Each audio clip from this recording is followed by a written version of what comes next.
7 लाख करोड़ पिछले 7 दिनों में अडानी ग्रुप ने खोया है अपने स्टॉक मार्केट में। 24 जनवरी को Gautam Adani third richest person थे पूरी दुनिया में। ये नेट वर्थ थी $120 बिलियन।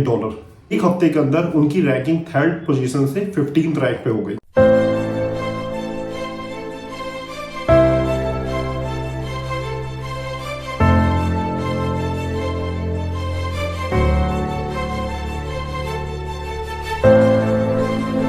एक अमेरिकन इन्वेस्टर ग्रुप हिंडनबर्ग ने एक आरोप लगाया कि गौतम अडानी ने कॉर्पोरेट वर्ल्ड के इतिहास में सबसे बड़ी चोरी की है।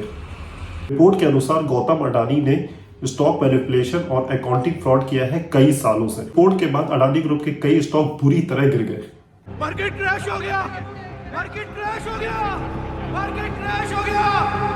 5 ट्रेडिंग सेशन में अंबानी ग्रुप के कंबाइंड मार्केट वैल्यू 38% तक गिर गई। इनफैक्ट सेबी ने अडानी ग्रुप के खिलाफ इन्वेस्टिगेशन भी स्टार्ट कर दी। यहां तक कि गौतम अडानी को एक public FPO follow on public offering भी कैंसिल करना पड़ा। After a fully subscribed FPO, yesterday's decision of his withdrawal. Interesting fact यह है कि हिंडनबर्ग ग्रुप कोई इन्वेस्टिंग कंपनी नहीं है, जबकि इन्होंने अडानी ग्रुप के स्टॉक को शॉर्ट सेलिंग किया हुआ है। शॉर्ट सेलिंग क्या है? शॉर्ट सेलिंग एक इन्वेस्टर का पैसे कमाने का जरिया है, जिसमें इन्वेस्टर ये मानता है कि स्टॉक के प्राइस गिर जाएंगे, यानी कि ये स्टॉक गिरेंगे तो हिंडनबर्ग कंपनी पैसे कमाएगा। अडानी ग्रुप ने इस आरोप का जवाब दिया 412 पेज के एक रिपोर्ट को पब्लिश करके। उन्होंने अपनी रिपोर्ट में ये कहा कि ये अटैक केवल अडानी ग्रुप पे नहीं है, ये अटैक पूरे हिंदुस्तान पे है। अडानी ग्रुप के सीएफओ ने यह भी कहा कि ये रिपोर्ट जलियांवाला बाग की तरह है। We are shocked that Hardenberg Research has published a report on January 24, 2023 without making any attempt to contact us or verify the factual metrics. The report is a malicious combination of selective misinformation, stale, baseless and discredited allegations that have been tested and rejected by India's highest courts. CFO ने यह भी कहा, जिस तरीके से जलियांवाला बाग में एक अंग्रेज के कहने पे कई इंडियंस ने दूसरे इंडियंस पे गोली चलाई, अब एक विदेशी ग्रुप की रिसर्च की वजह से कई इंडियंस एक इंडियंस कंपनी के शेयर को बेच रहे हैं। लोग डरे हुए हैं कि इस चीज का क्या असर पड़ेगा इंडियन स्टॉक मार्केट में। इन सारी चीजों के बारे में मैं आपको बताने वाला हूं इस वीडियो में।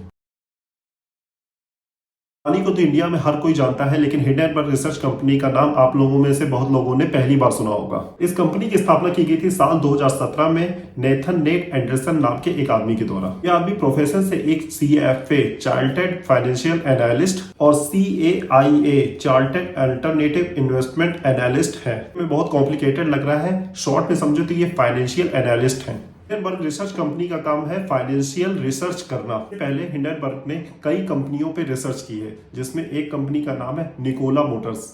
दावे के अनुसार निकोला मोटर्स कई फ्रॉड में इन्वॉल्व है।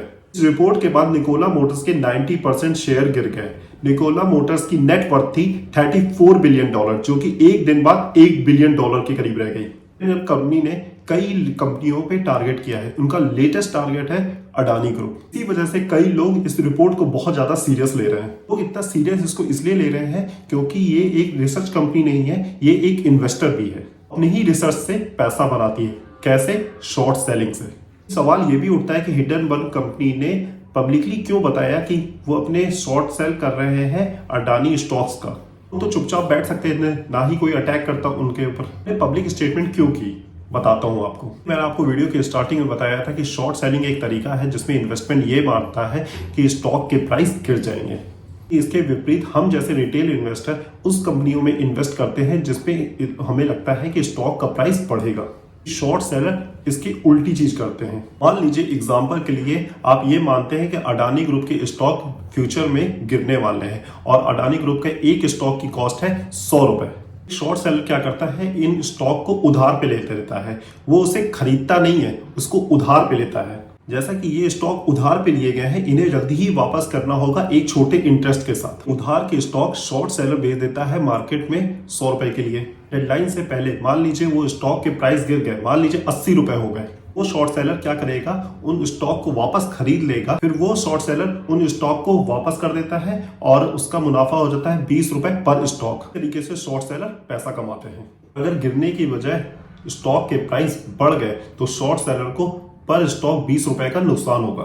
सेलर तभी पैसे कमाएगा जब स्टॉक के प्राइस गिरेंगे। हिंडनबर्ग रिसर्च ने अडानी के स्टॉक को शॉर्ट सेल ही नहीं किया, एक रिपोर्ट भी पब्लिश की। वो पूरी मार्केट को बताना चाहते थे कि अडानी ग्रुप में कई दिक्कतें हैं, इस वजह से मार्केट ये स्टॉक बेचने लग जाए और स्टॉक के दाम गिर जाए। ये हिंडनबर्ग ग्रुप को पैसा कमाने के लिए पब्लिक को ये कन्विंस करना जरूरी है कि अडानी स्टॉक में कुछ प्रॉब्लम है। समझने की कोशिश करते हैं क्या आरोप लगाए गए हैं अडानी ग्रुप पे। पहला आरोप लगाया गया है कि अडानी ग्रुप एक फैमिली एम्पायर है। ये है विनोद अडानी, ये अडानी के बड़े भाई हैं जिनके पास साइप्रस की सिटीजन है और ये रहते हैं दुबई में। 10 से ज्यादा कंपनियों के डायरेक्टर हैं जो कई देशों में रजिस्टर्ड है, इंक्लूडिंग मॉरिशस एंड केमन आइलैंड, ऐसे देश जहां पे टैक्स कंपनी को रजिस्टर कराने पे टैक्स बेनिफिट मिलता है। अडानी ग्रुप का कहना है विनोद अडानी का कोई भी फॉर्मल पोजीशन नहीं है इनके ग्रुप में, जबकि हिंडनबर्ग रिपोर्ट के अनुसार विनोद अडानी 38 सेल कंपनी चलाते हैं मॉरिशस में। अडानी ग्रुप के स्टॉक पे एक बहुत बड़ा असर करता है। सेल कंपनीज क्या होती हैं? सेल कंपनीज वो कंपनीज होती हैं जिनका ओनली पेपर पे ही वर्क एग्जिट होता है, उनका कोई भी ऑपरेशन वर्क नहीं होता है। हिंडनबर्ग रिसर्च के अनुसार विनोद अडानी की ये सेल्स कंपनी अडानी के स्टॉक्स में इन्वेस्ट करती है।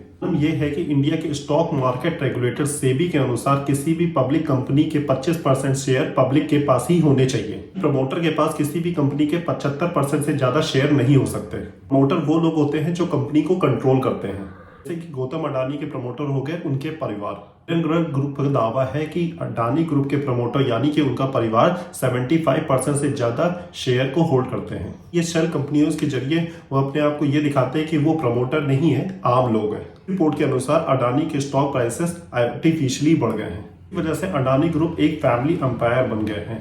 प्रमोटर के शेयर सेबी की लिमिट से ज्यादा है। हिंडनबर्ग की रिपोर्ट के अनुसार दूसरा दावा यह है कि अडानी ग्रुप अपनी शेल कंपनीज का यूज करता है अपने स्टॉक के प्राइस को बढ़ाने के लिए। हिंडनबर्ग की रिपोर्ट के अनुसार तीसरा दावा उनका यह है कि अडानी ग्रुप ने बहुत ज्यादा कर्ज उठा रखा है। चौथा आरोप यह है कि इंडियन गवर्नमेंट सही तरीके से इन्वेस्टिगेट नहीं कर रही अडानी ग्रुप के समूह को। अडानी ग्रुप के साथ जो ये हो रहा है उसके साथ इंडियन इकोनॉमी पे क्या इफेक्ट पड़ेगा। ग्रुप इंडिया के सबसे बड़े बिजनेसेस में एक है। अडानी ग्रुप ने जो वादे किए थे इंडियन सरकार और आम लोगों को, अडानी ग्रुप निभा पाएगा या नहीं? रोड्स, एयरपोर्ट्स और पोर्ट्स को क्या वो बना पाएंगे? तो वीडियो कैसा लगा प्लीज चैनल को सब्सक्राइब कर लीजिएगा। मिलते हैं आपसे किसी नए वीडियो में किसी नए टॉपिक के साथ।